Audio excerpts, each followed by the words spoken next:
أما بعد أعوذ بالله من الشيطان الرجيم بسم الله الرحمن الرحيم ثاني اثنين إذ يقول لصاحبه ثاني اثنين في الغار إذ يقول لصاحبه لا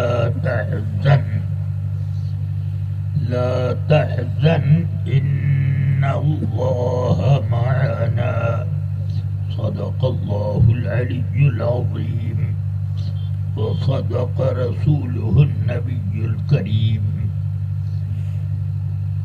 عليه وعلى آله وصحبه أفضل الصلاة وأكمل التسليم.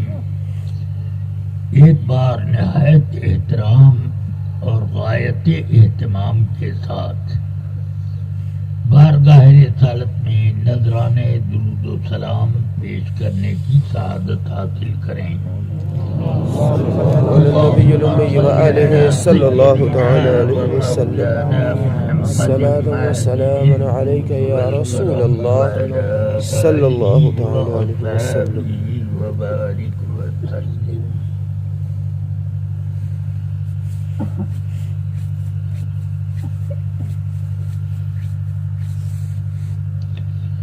رفیقان گرامی اور عزیزان ملت اسلامیہ، ٹھنڈی ہواؤں کی لہر میں آپ حضرات پوری دل جمعی کے ساتھ تشریف فرما ہیں. یہ آپ کی حرارت ایمانی اور قوت اذعانی کی ایک روشن دلیل ہے. اللہ سے میں دعا کرتا ہوں کہ آپ کے اس وصف جلیل میں اللہ اور برکت عطا فرمائے. رفیقان ملت،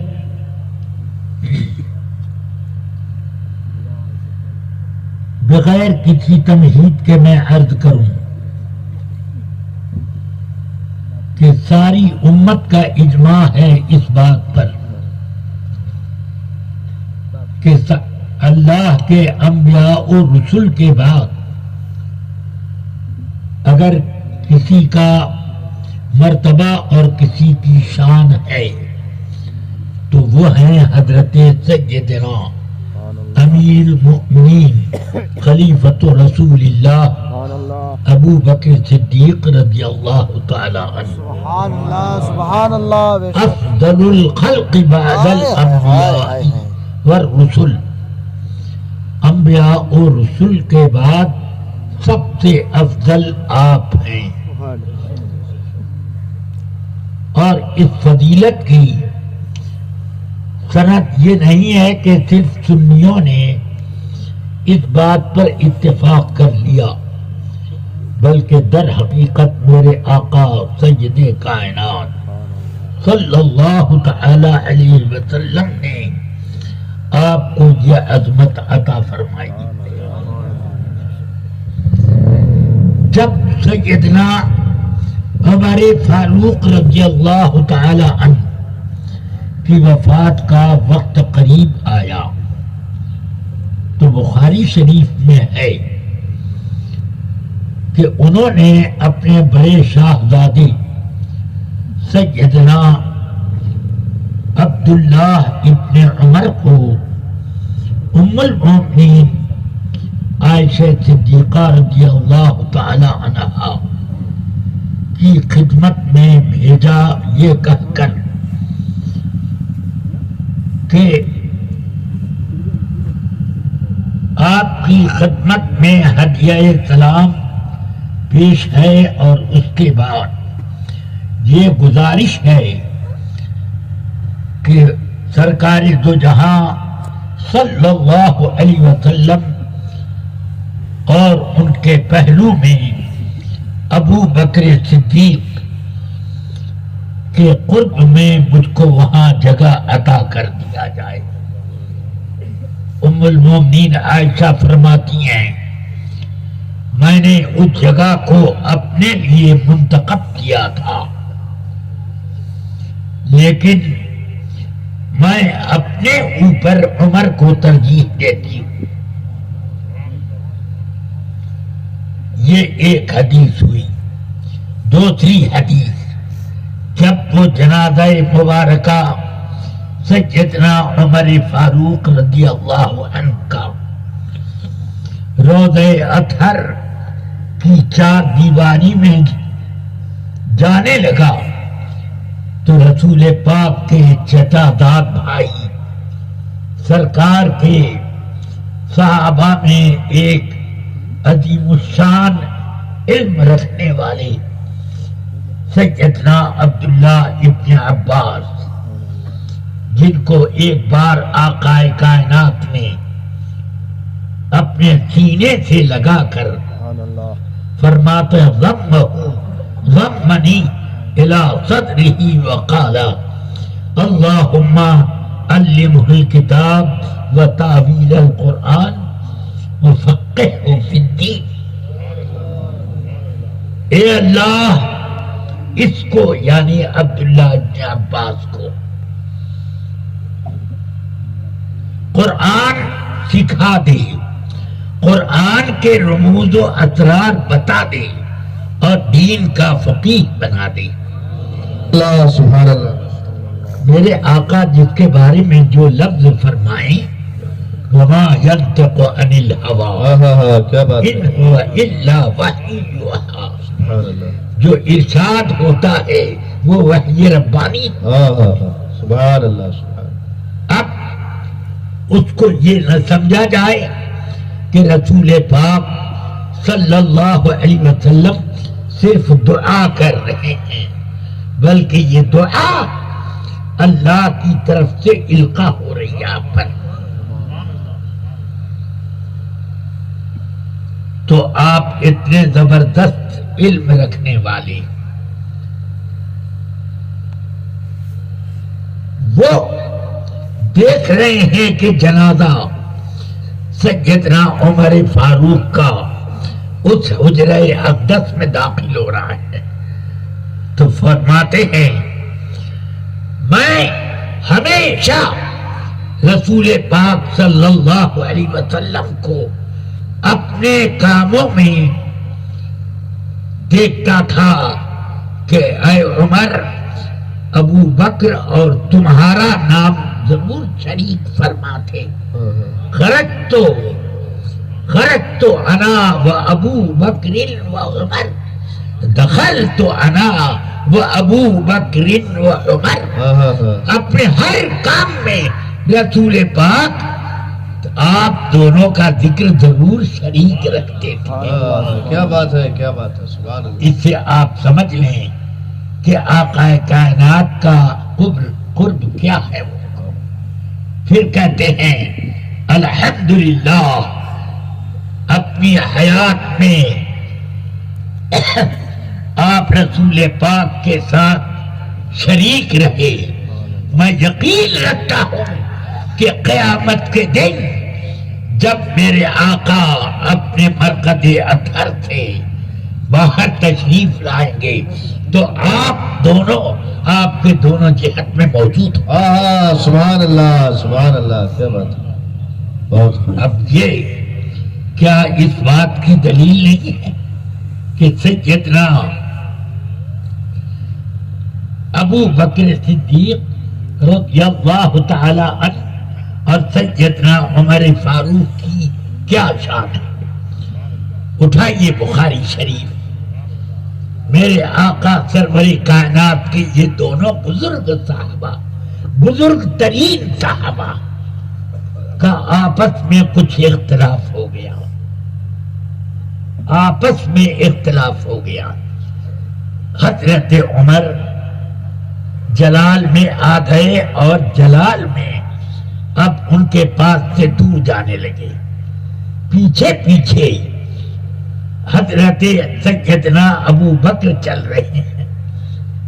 بخاری شریف کی حدیث ہے، پیچھے پیچھے چل رہے ہیں اور کہہ رہے ہیں عمر مجھے معاف کر دو، عمر مجھے معاف کر دو، عمر مجھے معاف کر دو، یہاں تک کہ حضرت عمر کا دروازہ آ گیا، وہ داخل ہوئے، کہتے عمر مجھے معاف کر دو، انہوں نے معاف کرنے کے بجائے جھٹ اپنا دروازہ اندر سے بند کر دیا۔ اب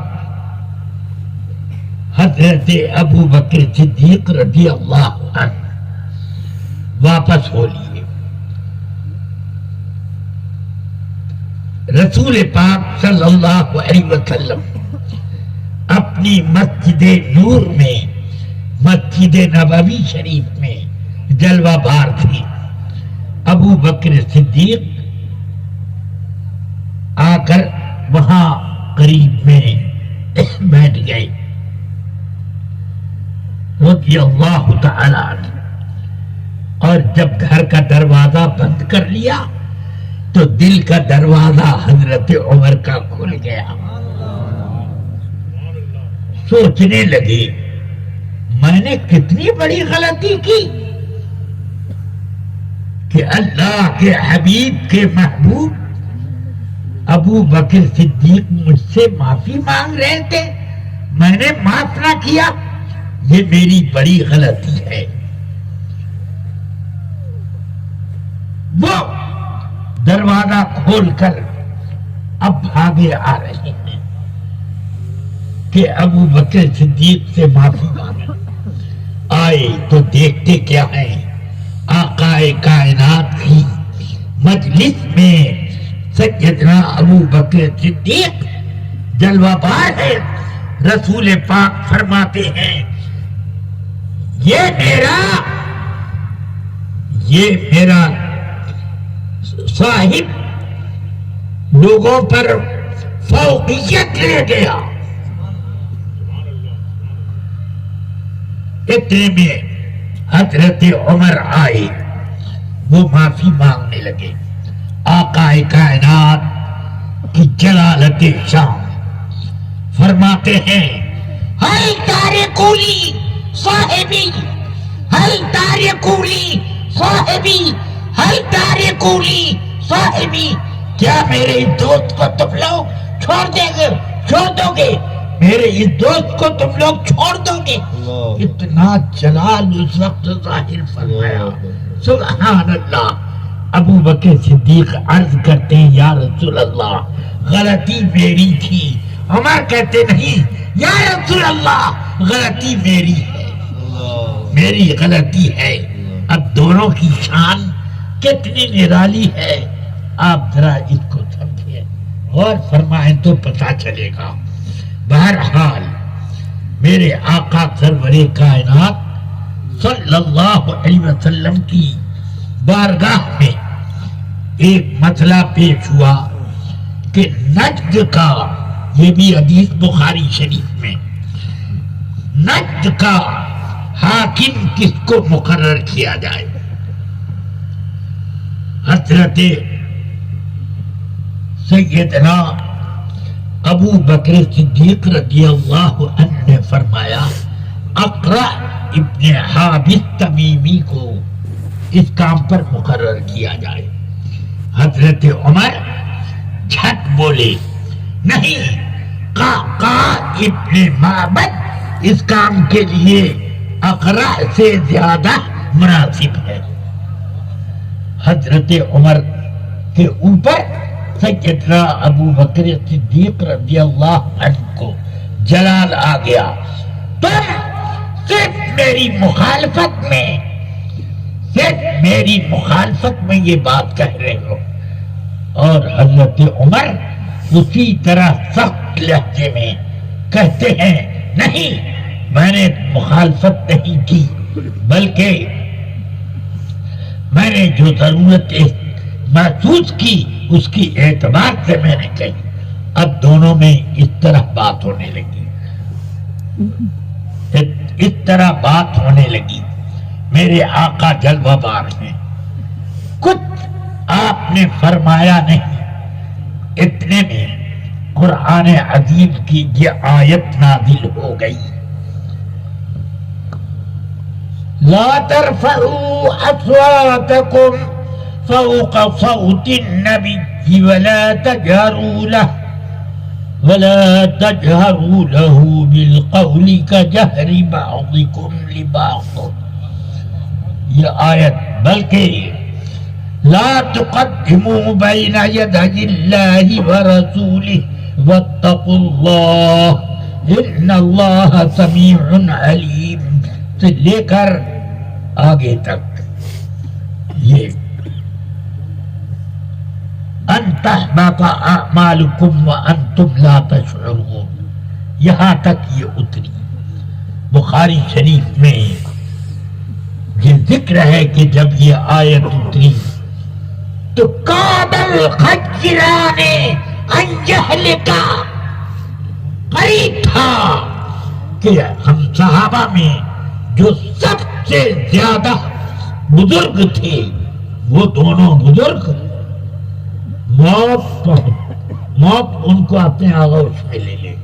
اتنا زبردست ان دونوں حضرات کو دھکا لگا، یعنی حضرت ابو بکر کو بھی حضرت عمر کو بھی. قریب تھا کاد الخجران ان یہلکا، قریب تھا کہ یہ دونوں کے دونوں وفات پا جائے. ایسی ان کے اوپر ایسی کیفیت طاری ہو گئی. اور اس کے بعد حضرت عمر رضی اللہ تعالی عنہ جب حضور کی بارگاہ میں گفتگو کرتے تو یہ کیفیت تھی، یہ بھی بخاری شریف میں حدیث ہے، یہ کیفیت تھی کہ اتنی آہستہ بولتے کہ بعض اوقات سرکار کو پوچھنا پڑتا کہ کیا بولے. اس پر کچھ لوگوں نے اور خاص طور سے منافقین نے یہ اعتراض کیا کہ یہ کون سا بولنے کا طریقہ ہے کہ رسول اللہ کو پوچھنا پڑے، یہ کون سا طریقہ. تو قرآن عظیم کی یہ آیت اتری، ان الذین یغضون اصواتهم عند رسول اللہ اولئک الذین امتحن اللہ قلوبهم للتقوى لهم مغفرة وأجر عظیم. یہ آیت نازل ہو گئی حضرت سیدنا عمر فاروق کے حق میں کہ یہ کون ہے جو آواز پست کرتے ہیں. جو لوگ آواز پست کرتے ہیں رکھتے ہیں اپنی سرکار کی بارگاہ میں، اللہ کے رسول کی بارگاہ میں، یہ وہ لوگ ہیں کہ اللہ نے جن کے دل کے ایمان کا امتحان لیا اور وہ کامیاب ہوئے، ان کے لیے دنیا ہی میں مغفرت اور اجر عظیم ہے. سبحان اللہ، سبحان اللہ، ماشاء اللہ. سمجھ گیا؟ یہ ان کی شان ہے. تو یہ لوگ اب بخاری شریف میں یہ بھی ہے کہ حضرت سیدنا ثابت ابن قیس ابن شماس انصاری رضی اللہ عنہ کئی روز تک گھر میں بیٹھے روتے رہے زارو قطار، اور مسجد شریف میں نماز پڑھنے نہ آئے. تو حضور صلی اللہ علیہ وسلم نے حضرت سعد ابن معاذ کو بلایا. سعد، کیا معاملہ ہے کہ میں 3 روز سے ثابت ابن قیس کو دیکھ نہیں رہا ہوں، مسجد میں دیکھ نہیں رہا ہوں. واہ واہ میرے آقا، اتنی بڑی صحابہ کی جماعت اور ایک ایک فرد پر نظر رکھتے ہیں، کیا شان ہے. لوگ کہتے ہیں کہ وہ دیوار کے پیچھے کیا جانے. ارے کیا فرماتے ہیں بخاری شریف مسلم شریف دونوں میں یہ حدیث ہے کہ اے لوگوں جب میں نماز پڑھاتا ہوں تو تم یہ نہ سمجھو کہ ان قبلتی ہا ہنا کہ میرا رخ قبلے ہی کی طرف ہے، میں تجھے نہیں دیکھ رہا ہوں. انی اراکم وراء ظہری کما اراکم امامی. اے لوگوں میں تم کو اپنی پیٹھ کے پیچھے بالکل اسی طرح دیکھتا ہوں جیسے سامنے دیکھتا ہوں. سبحان اللہ. یہ فرمایا.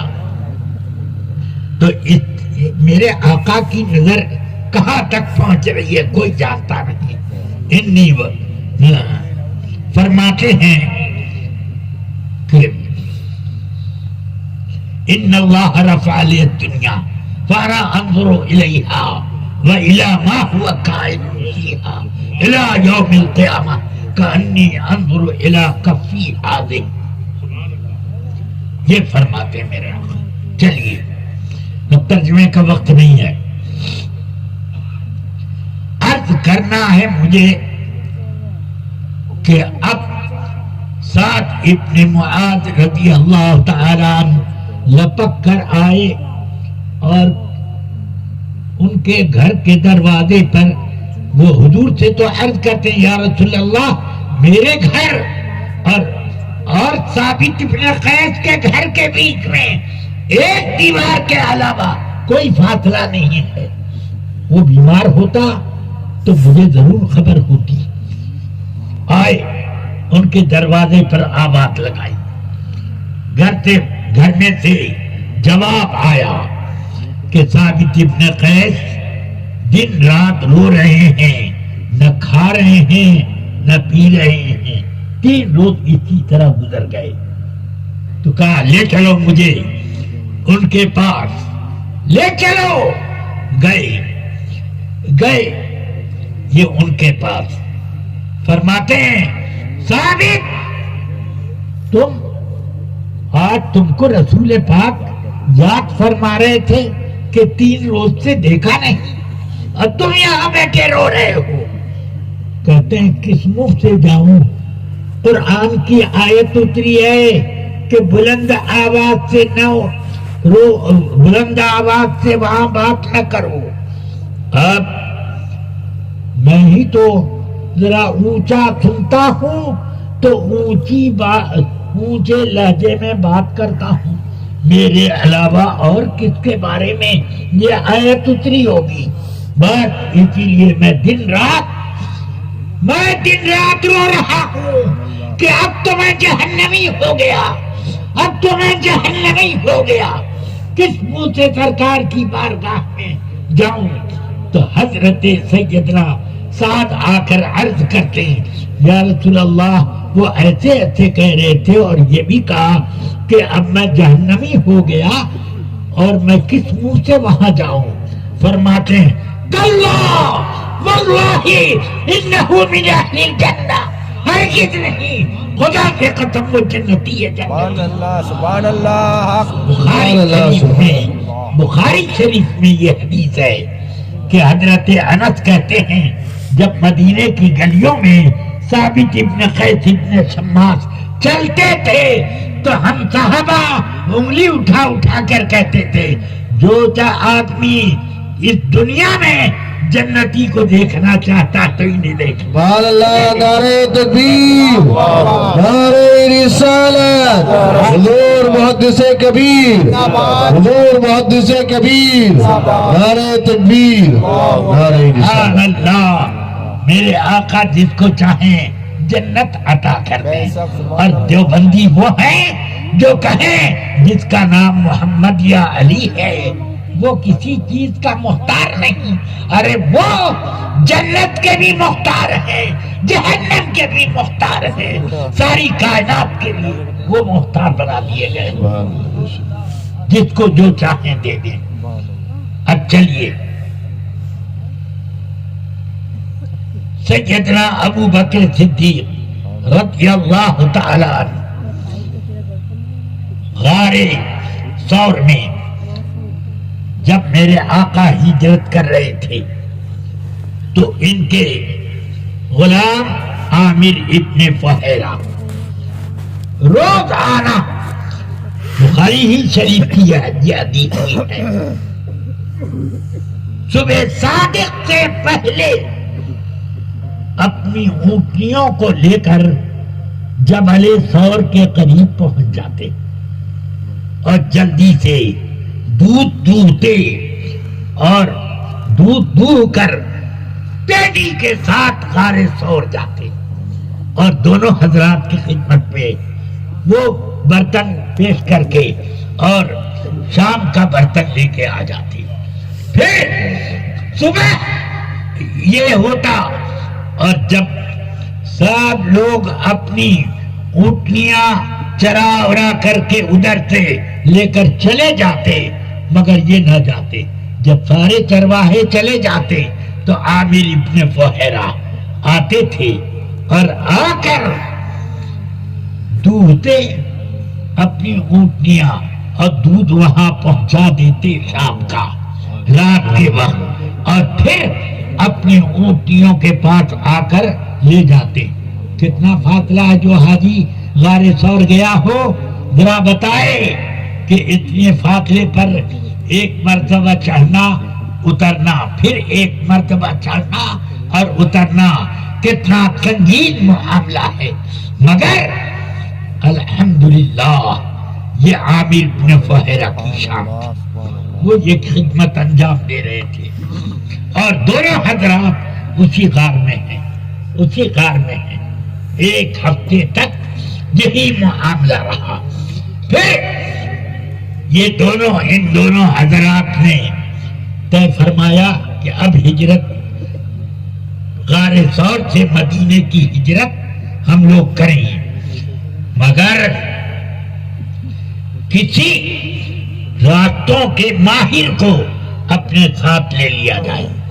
ابو بکر صدیق نے کہا کہ عامر ابن فہیرہ بہت ماہر ہے، سمندر کے کنارے والا وہ راستہ جس سے عام طور پر کوئی نہیں چلتا، اس سے لے کر یہ ہمیں مدینہ منورہ پہنچا دے گا.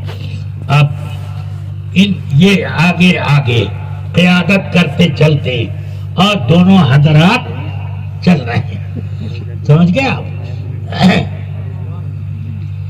کبھی بخاری میں ہے کہ دائیں کبھی بائیں کبھی آگے کبھی پیچھے ابو بکر صدیق ہو جاتے. سرکار نے فرمایا ابو بکر یہ کیا کرتے ہو؟ کبھی آگے ہو جاتے ہو، کبھی پیچھے ہو جاتے، کبھی دائیں کبھی سرکار میرے دل میں دغدغہ ہونے لگتا ہے کہ دشمن بائیں طرف سے آ رہا ہے تو میں ادھر چلا جاتا ہوں. جب دغدغہ ہوتا ہے کہ سامنے سے آ رہا ہے تو میں لپک کے ادھر جاتا ہوں. میری جان نفسی لنفسک، میری جان آپ کی حفاظت کے لیے ہے، میری جان آپ کی حفاظت کے لیے. ارے جان تو قربان کر چکے تھے اس غار ہی میں. اس کا واقعہ جو ہے ام المومنین عائشہ صدیقہ رضی اللہ تعالی عنہا، ایک رات تو آسمان بالکل جگمگا رہا تھا ستاروں سے. اب تو کاربن اتنا زمین سے اٹھ کر کے جاتا ہے کہ ایک آدھ تارا بڑا بڑا تلاش کرنا مشکل ہوتا ہے. صبح کو زہرہ دیکھنے میں بھی کبھی نہیں نظر آتا، کبھی آ جاتا ہے. یہ کیفیت ہے. ورنہ زہرہ ستارہ تو اتنا چمکدار ہے کہ اس کی روشنی میں کبھی کبھی آدمی کو اپنا سایہ بھی نظر آتا ہے، مگر وہ اتنا دھندلا ہو جاتا ہے. آج کل وہ تو زمانہ انوار و برکات کا، سبحان وہ اللہ، زمانہ سبحان اللہ.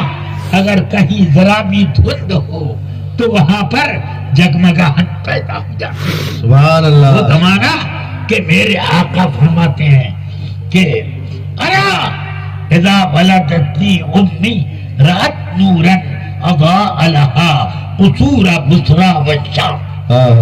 میں وہ ہوں جب میری ماں نے مجھے پیدا کیا تو اس وقت ایک نور چمکا ایسا نور کہ بصرہ اور شام کے محلات شاہی بھی میری ماں نے دیکھے. سبحان اللہ. میرے آقا کہاں تک دیکھتے تھے یہ کوئی نہیں اندازہ کر سکتا. ہاں، اور جب میرے آقا کی والدہ محترمہ وہ بتا رہے میرے آقا سبب دے رہے ہیں کہ انہوں نے بصرہ اور شام کے محلات دیکھے جب سرکار کی ولادت پاک ہوئی. اس سے ایک مسئلہ تو ثابت یہ ہوا کہ سرکار نے اپنی ولادت پاک بیان کی.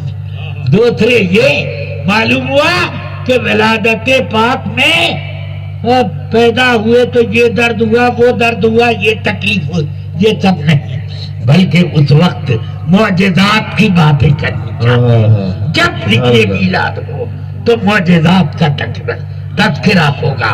قد جاءکم من اللہ نور، قد جاءکم رسول من انفسکم، قد جاءکم بالنور، قد جاءکم برہان من ربکم.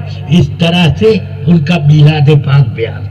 سبحان اللہ سبحان اللہ. سب صفات عالیہ کے ساتھ. چلیے اب عرض کرتی یا رسول اللہ، آسمان میں یہ بے شمار ستارے جگمگا رہے ہیں، کیا آپ کی امت میں کوئی ایسا بھی ہے کہ جس کی نیکیاں ان تاروں کی تعداد میں بے شمار ہو؟ فرمایا ہاں ہے. تو عرض کرتی ہیں وہ کون ہیں؟ فرماتی ہیں کہ میرے دل میں تھا کہ میرے والد گرامی کا نام لیں گے، مگر جب میں نے پوچھا کہ وہ کون ہیں، فرمایا وہ عمر ہیں. تو مجھے تھوڑا سا دھکا لگا کہ اتنا عمر کا اتنا مرتبہ اونچا ہو گیا تو اب میرے باپ کا کیا؟ تو میں نے عرض کی یا رسول اللہ اور ابو بکر کا درجہ کی نیکیاں کتنی؟ ابو بکر کی نیکیاں کتنی؟ فرمایا غار ثور میں جاتے وقت جو ابو بکر کی تھوڑی دیر کی وہ نیکی جس میں اس نے انگوٹھا اس سوراخ کے بند کرنے میں لگایا تھا، وہ وقت ایک ایسی نیکی ہے کہ عمر کی ساری زندگی کی نیکی پر بھاری. سبحان اللہ. نعرہ تکبیر. شان صدیق اکبر، فیضان صدیق اکبر. سبحان اللہ. کیا ہے مراتب اولیاء؟ اس طرح ابھی اگر میں بیان کرنا شروع کروں تو بہت ساری حدیثیں. سبحان اللہ. سیدنا ابو بکر صدیق رضی اللہ تعالی سیاست میں یعنی دینی سیاست، اسلامی سیاست میں وہ مہارت علیہ رکھتے تھے کہ ایسی مہارت دنیا میں کس کو ملے گی. سبحان اللہ. آقا کائنات صلی اللہ علیہ وسلم نے حضرت اسامہ ابن زید کو روم کی طرف غسان کے مقابلہ کرنے کے لیے بھیجا، ایک لشکر پر امیر بنا کر. بخاری شریف میں ہے کہ کچھ صحابہ نے یہ اعتراض کیا کہ ارے ہم بڑے بڑے تجربے کار لوگ اس لشکر میں ہیں اور 17 سال کے اس جوان کو حضور نے امیر لشکر بنا دیا. یہ بات میرے آقا کے گوش مبارک پہ پڑی. فرمایا تم لوگوں نے اگر اسامہ کے بارے میں کلام کیا ہے، تم لوگ ان کے باپ زید ابن حارثہ کے بارے میں بھی لوگ اعتراض کر چکے ہیں. جب جنگ موتا کا ان کو میں امیر بنا رہا تھا، امیر لشکر بنایا تھا، مگر یہ ہے سبحان اللہ میرے نزدیک لوگوں میں زید ابن حارثہ محبوب تر تھا اور اب اس کے بعد سب سے زیادہ محبوب پر اسامہ ابن زید ہے. اسامہ ابن زید رضی اللہ عنہ اپنا لشکر لے کر مدینہ منورہ کے باہر نکل گئے اور وہیں لشکر کو روک دیا کہ رسول پاک کی طبیعت بہت زیادہ ناساز معلوم ہو رہی ہے، نہ معلوم کون سا مرحلہ آ جائے، اس لیے ذرا ٹھہر کر لشکر تو نکل گیا. اب کیا معاملہ آئے گا؟ 2 روز کے بعد، اب 2 یا 3 روز کے بعد سرکار اس دنیا سے کوچ فرما گئے، رحلت واقع ہوئی. سمجھ گئے؟ اب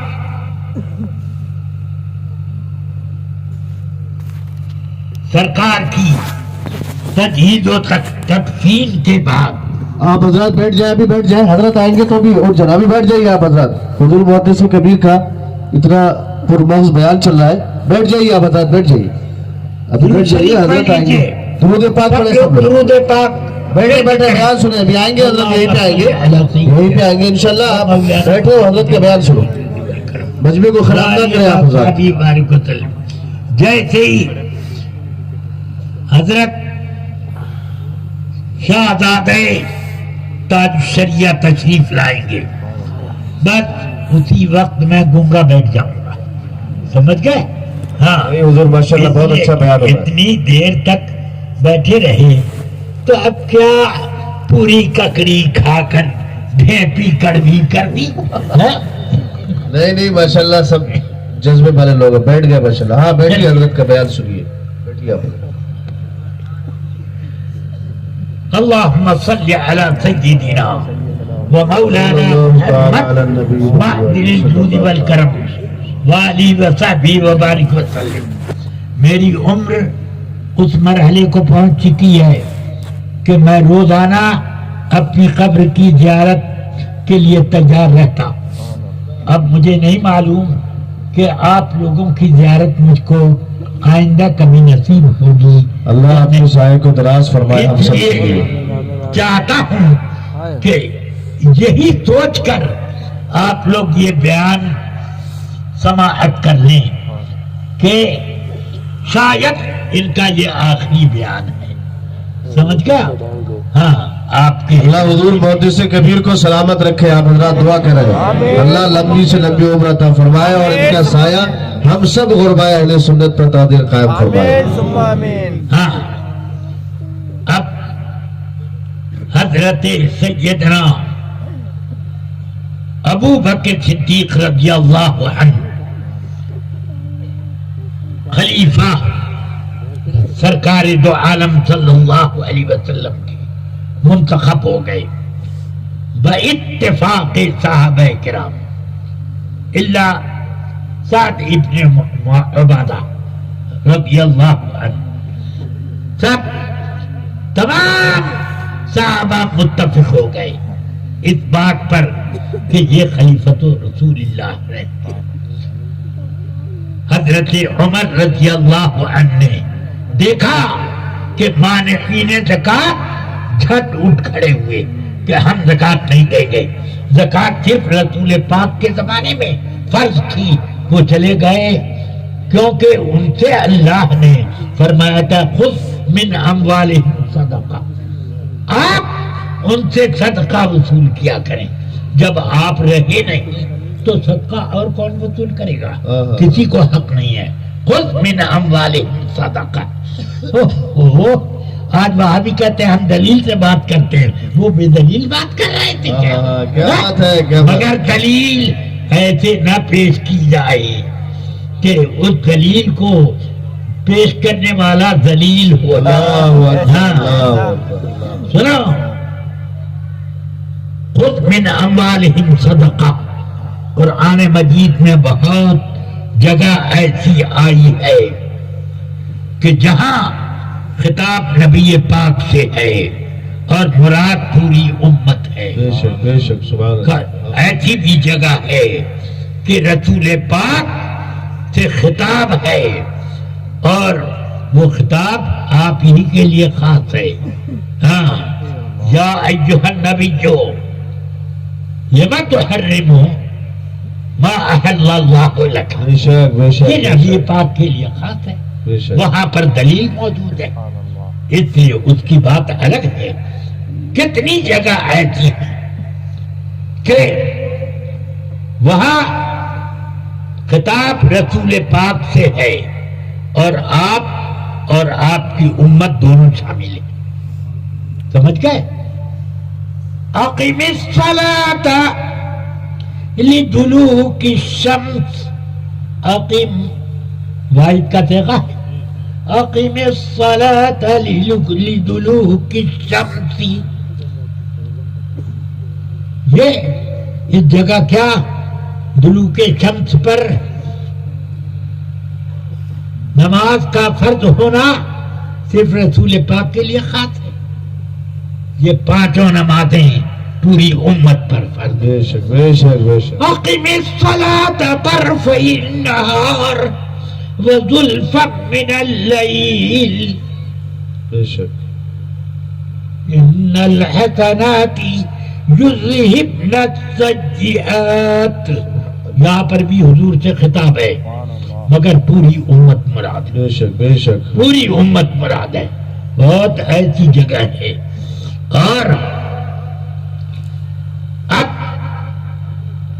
کیا الذین یؤمنون بالغیب ویقیمون الصلاة ومما رزقناہم ینفقون.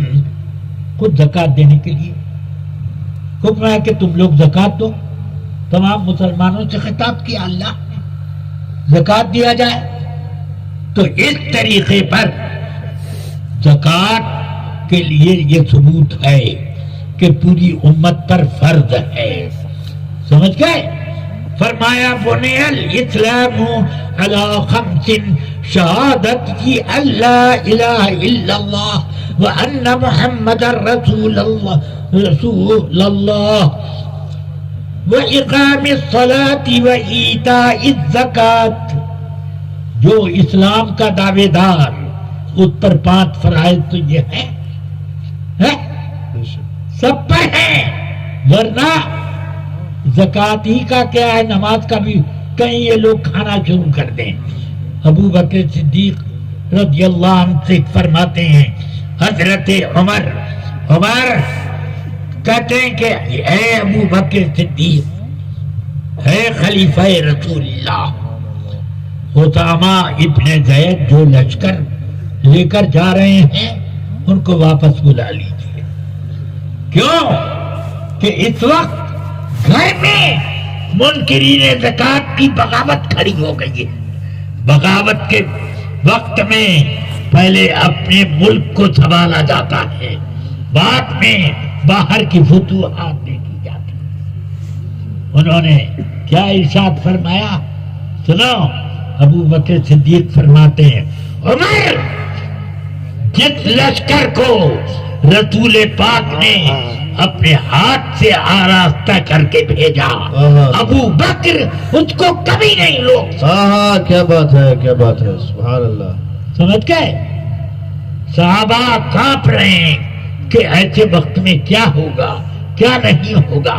مگر الحمدللہ ادھر رومیوں نے سمجھا کہ ابو بکر کے پاس بہت زبردست طاقت ہے کہ گھر میں بغاوت ہے اور باہر جنگ لشکر آ رہا ہے. کیا بات ہے. اور گھر کے باغیوں نے سمجھا ابو بکر کی بڑی طاقت ہے کہ ایک طرف باہر بھی لڑائی اور ایک طرف ہم لوگوں سے سمجھوتے کے بجائے ہمارے اوپر تلوار اٹھا لی گئی. اللہ اکبر. سمجھ گئے؟ دو طرفہ اس سے قوت کا مظاہرہ. اس سیاست کو کیا کوئی نبھا سکتا ہے سوائے اس کے کہ جس کی پشت پناہی تائید غیبی سے ہوتی. چلیے حضرت ابو بکر صدیق رضی اللہ تعالی عنہ اب وہ ہیں کہ رسول پاک سید کائنات صلی اللہ علیہ وسلم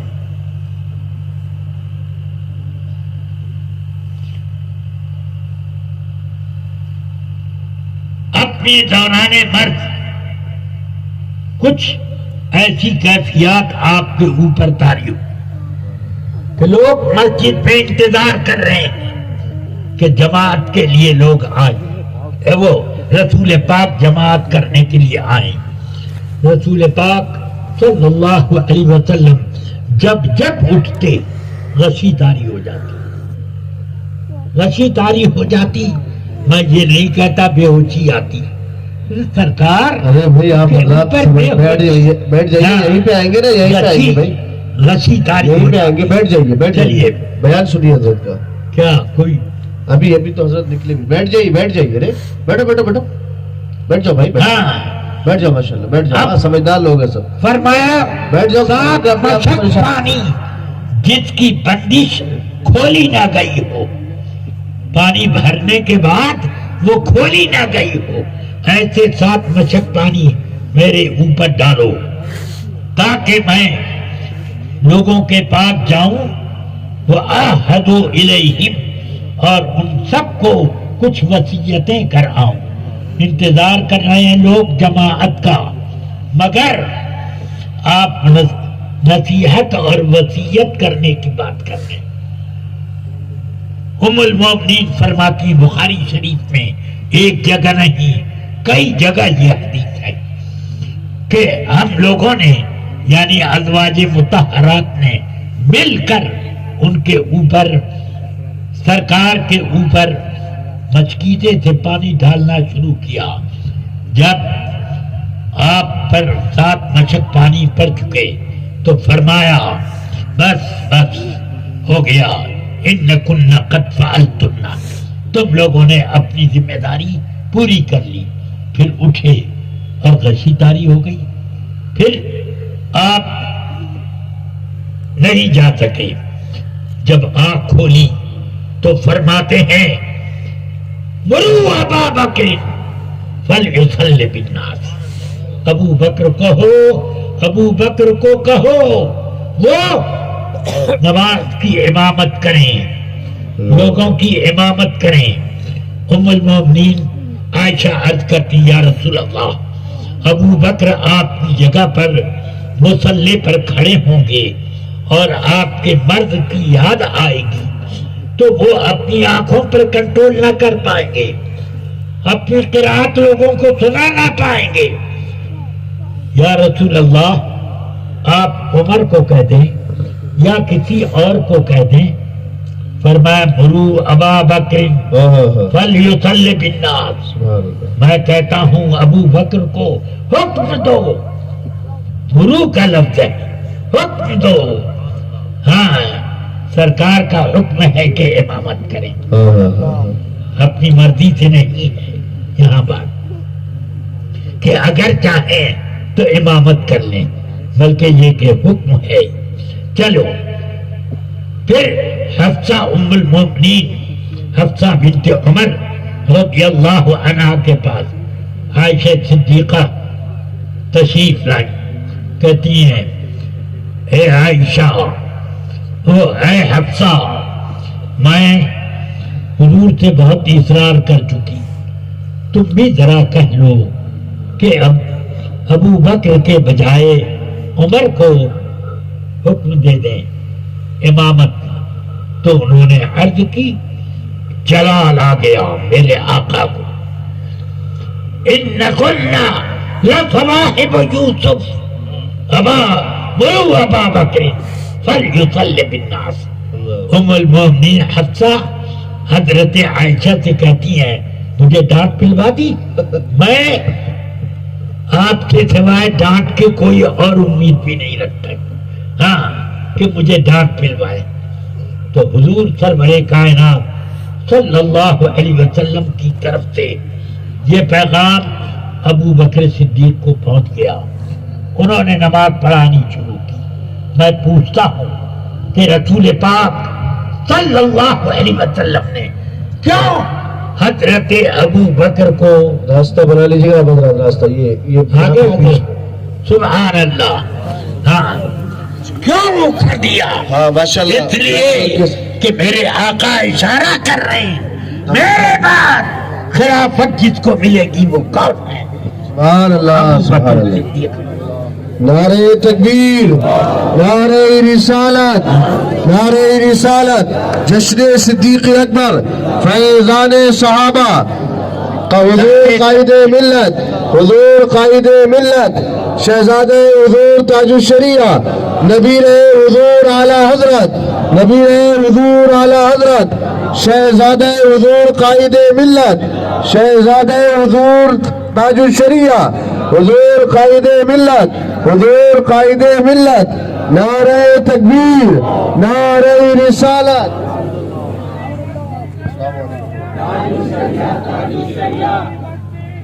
السلام علیکم.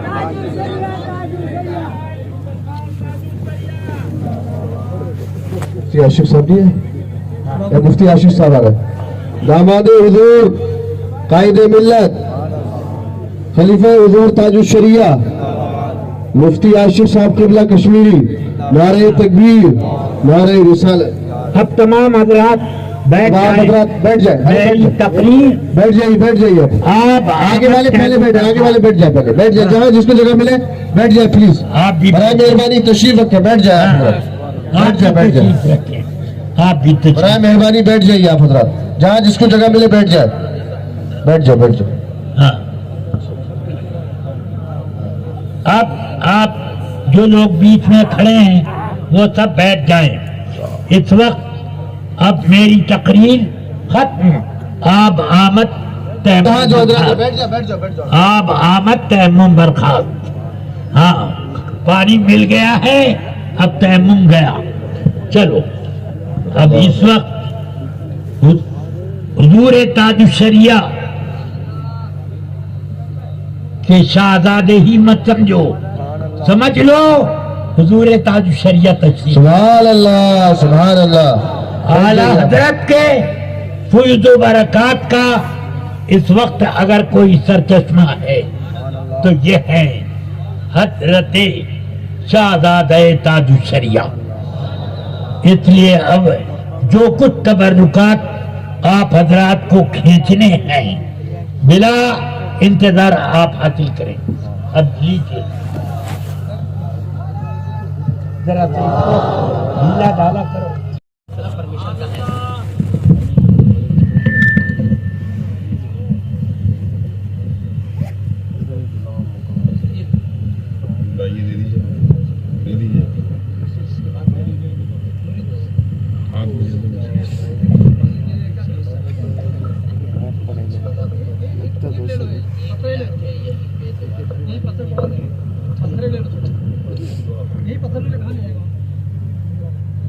السلام علیکم ورحمۃ اللہ وبرکاتہ. نحمده ونصلي ونسلم على رسوله الكريم اما بعد. واعوذ باللہ من الشیطان الرجیم. بسم اللہ الرحمن الرحیم. انتم خیر امۃ اخرجت للناس تأمرون بالمعروف وتنهون عن المنکر. صدق اللہ العلی العظیم. وبلغنا رسوله النبي الأمين الكريم ونحن على ذلك لمن الشاهدين والشاكرين والحمد لله رب العالمين. غوث اعظم بمن بے سر و سامہ مدد، قبلہ دی مدد، کعبہ ہما مدد، انتظار کرم تسمن عینی را. اے خدا جویو خدا بینو خدا دا مدد.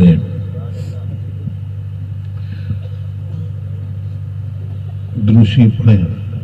صلی اللہ علیہ وآلہ صلی اللہ تعالی علیہ وسلم. صلاۃ و سلام علیک یا رسول اللہ. تقریر تو آپ نے آواز و نصیحت اور جو بھی پیغام مسلک اعلیٰ حضرت کے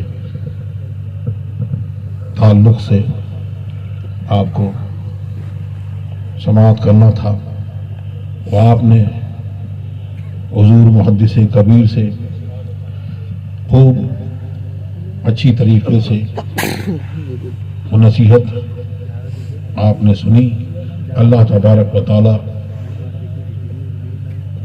حضرت نے جو آپ کو پیغام پہنچایا ہے اور جو نصیحت کی ہے، حضرت کے پیغام کو اللہ تبارک و تعالی ہمارے اور آپ کے دلوں میں اتار دے اور اس پہ ہم کو عمل کی توفیق عطا فرمائے۔ آمین اللہم آمین۔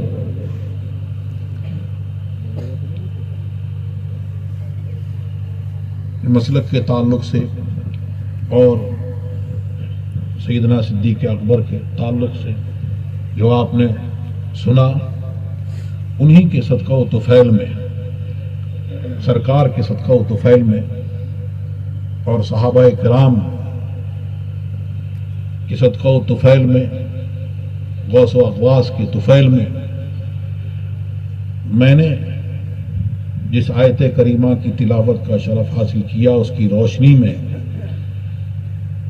یہ بات ہے کہ ہم کو اللہ تبارک و تعالیٰ نے کس لیے پیدا کیا، یہ امت کیسی اور کس لیے ظاہر ہوئی، اور ان کے صدقہ و طفیل میں، صحابہ کرام کے صدقہ و طفیل میں ہمیں اور آپ کو اللہ تبارک و تعالیٰ نے ایک ماڈل بنا کر بھیجا، ایک نمونہ بنا کر بھیجا کہ دوسری قومیں آپ کو دیکھیں اور دوسرے لوگ مسلمان کو، سنی کو دیکھیں تو وہ عبرت لیں اور اس سے تعلیم لیں، اور مسلمان کو ایسا ہونا چاہیے کہ اس کا چہرہ، اس کا کردار اور اس کی گفتار تبلیغ اسلام کے لیے ہونی چاہیے۔ سبحان اللہ سبحان اللہ۔ وہی آپ نے ابھی سب کچھ سنا۔ میں بہت شارٹ میں ایک حدیث کہ حضرت موسیٰ علیہ نبینا علیہ الصلوۃ والتسلیم نے اپنے اللہ تبارک و تعالیٰ سے عرض کی کہ میں نے ایک قوم کو لوح میں اس کا مشاہدہ کیا کہ وہ جو ہے وہ شافع ہے، مشفع ہے، اس کو، اس قوم کو میری امت بنا۔ اللہ تبارک و تعالیٰ نے ارشاد فرمایا وہ محمد صلی اللہ تعالیٰ علیہ وسلم کی امت ہے۔ سبحان اللہ۔ عرض کی کہ میں نے ایک قوم کو دیکھا لوح میں جن کی 5 نمازیں جو ہیں وہ ان کی نماز جو ہے وہ ان کی تمام خطاؤں کا کفارہ ہے۔ بے شک۔ اس قوم کو میرا امتی بنا۔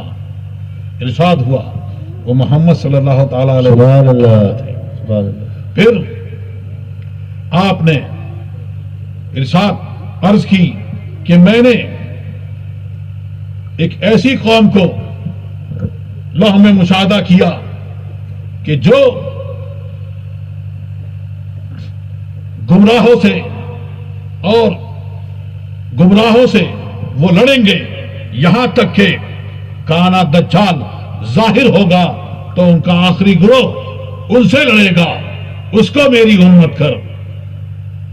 ارشاد فرمایا اللہ تبارک و تعالیٰ نے وہ محمد صلی اللہ تعالیٰ علیہ وسلم کی امت ہے۔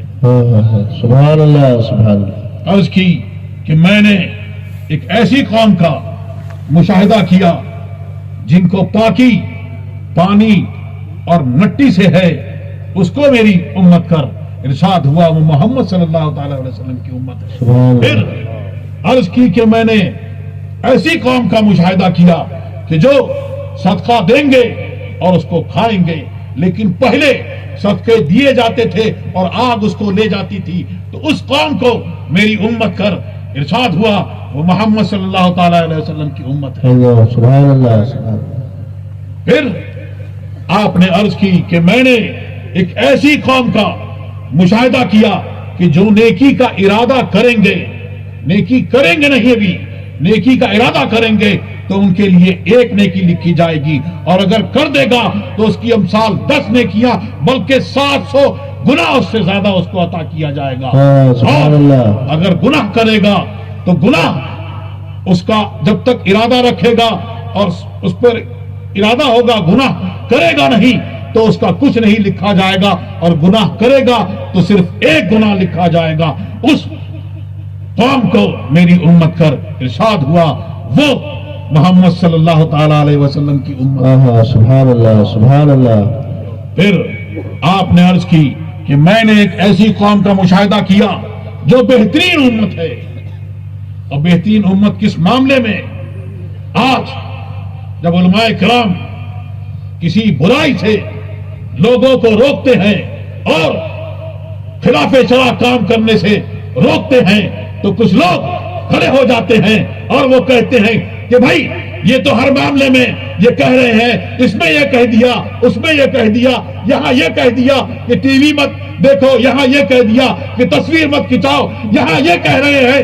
لیکن وہاں کیا ہے کہ دیکھو انہوں نے کہا خیر الامم. کون خیر الامم؟ جو اچھائی کا حکم دیتے ہیں اور برائی سے روکتے ہیں، اس کو میری امت کر. اللہ اکبر.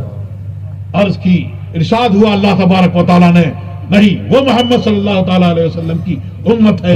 پھر آپ نے عرض کی کہ میں نے ایک ایسی قوم کا مشاہدہ کیا جو دنیا میں بعثت میں تو آخر ہیں لیکن روز قیامت وہ اول ہیں، اس کو میری امت کر.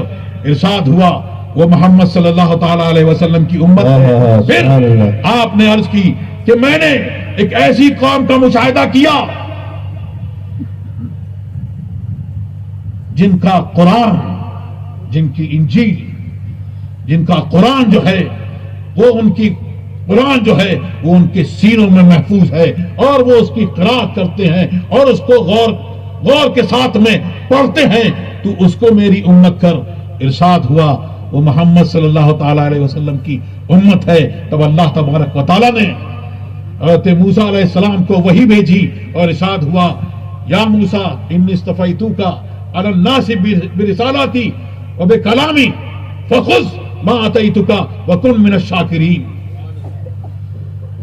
اللہ تبارک و تعالیٰ نے ہمیں اور آپ کو کس لیے پیدا کیا اور کس لیے یہاں بلائے گئے اور ہم کو تمام لوگوں کے لیے ماڈل بنا کر بھیجا. تو صحابہ کرام کی زندگی کا آپ نے حضور محدث کبیر سے سنا، حضور سیدنا صدیق اکبر کہ آپ نے ان جنہوں نے زکوٰۃ کا انکار کیا تھا آپ نے ان کے ساتھ میں قتال کیا. آج بہت سارے لوگ یہ کہتے ہیں کہ لا الہ الا اللہ، اہل قبلہ کے بارے میں یہ مت کہو وہ مت کہو. وہاں پہ حضور صدیق اکبر نے اس وقت بتا دیا. آج جس کو پہچان کے لیے مسلک علافت کہا جاتا ہے. سبحان اللہ سبحان اللہ. اور تاج الشریعہ نے اس وقت بتایا اور آپ کو جگایا. آج لوگ کہتے ہیں کہ ترقی کا زمانہ ہے، آگے بڑھنے کا زمانہ ہے، آگے دیکھو. لیکن تاج الشریعہ نے بتایا اور حضور محدث کبیر نے بتایا، تمام بزرگوں نے یہ بتایا. کیا بتایا؟ کہ اسلاف کے نقش قدم پر چلو اور ان کی تعلیم پر نظر رکھو. اور تاج الشریعہ نے نظم میں یوں بتایا کہ جہاں میں عام پیغام سبحان اللہ پلٹ کر پیچھے دیکھیں. کس کی طرف دیکھیں؟ حضرت عبداللہ ابن مسعود نے فرمایا کہ آنے والوں کی ہدایت اس طور پر ہوگی جیسے پہلوں کی ہوئی تھی. تو وہ کیا ہے پیغام؟ وہ پیغام یہ ہے نبی سے جو ہو بیگانہ اسے دل سے جدا کر، پدر مادر برادر مال و جان ان پر فدا کر دے. سبحان اللہ سبحان اللہ ماشاءاللہ.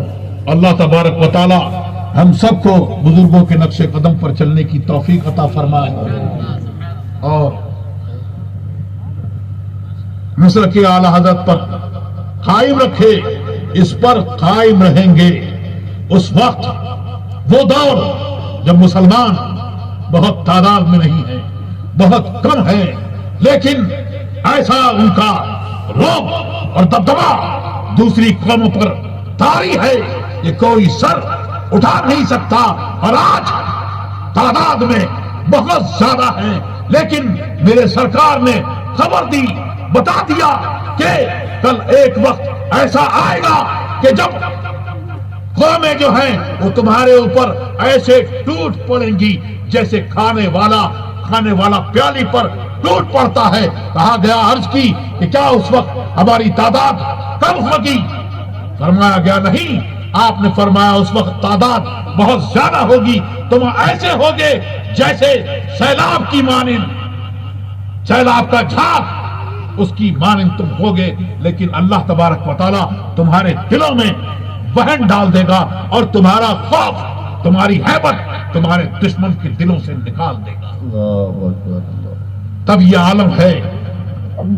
اسی لیے یہ بزرگوں نے آپ کو یہ تعلیم دی، اعلیٰ حضرت نے آپ کو یہ بتایا، اور ان کا سب کا پیغام یہی ہے کہ آپ جتنے بھی بد مذہب فرقے ہیں ان سے آپ دور و نفور رہیں اور مسلک اعلیٰ حضرت پر سختی سے قائم رہیں، یعنی شریعت کی پابندی کریں. اس پر اگر آپ ڈٹ جائیں گے، امر اس پر قائم رہیں گے تو اللہ تبارک و تعالیٰ آپ کا یہ حالات جو ہے وہ بدل دے گا، وہ بدل دے گا. یہ ایسے حالات نہیں رہیں گے. فرعون نہیں رہا، حامان نہیں رہا، شداد نہیں رہا، اور ہلاکو اور چنگیز خان نہیں رہے. وہ جنہوں نے اسلام کو مٹانے کے لیے وہ آئے تھے اور مسلمانوں کی کھوپڑیوں سے انہوں نے مینار بنائے تھے. اللہ تبارک و تعالیٰ نے اسی قوم سے اسلام کی پیروی کرنے والے پیدا کیے، اور پھر انہوں نے جنہوں نے مسلمانوں کی کھوپڑیوں سے مینار بنائے تھے انہوں نے مسجدوں کے مینار کھائے. سبحان اللہ، سبحان اللہ، ماشاء اللہ. نعرہ تکبیر، نعرہ